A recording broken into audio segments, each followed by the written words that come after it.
மறுமையிலே முதலாவது அல்லாஹு தஆலா எல்லோரையும் எழுப்பி வைத்து கேட்கிற முதல் கேள்வி என்ன?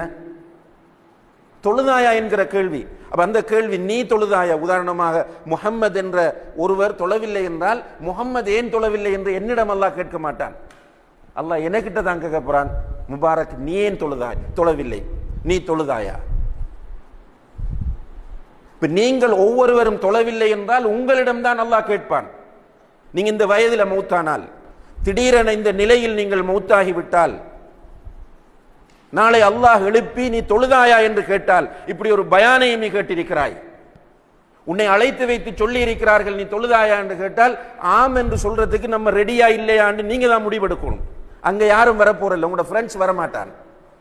உங்களை கூட அழைத்து திரிவன், பைக்கில் 4 பேர் ஏற்றிட்டு போறவன் ஓடி வந்து, யா அல்லாஹ் நான் தான் இவனை தொழாமல் அழைத்து கொண்டு சென்றேன் என்று நண்பன் வரப்போவதில்லை.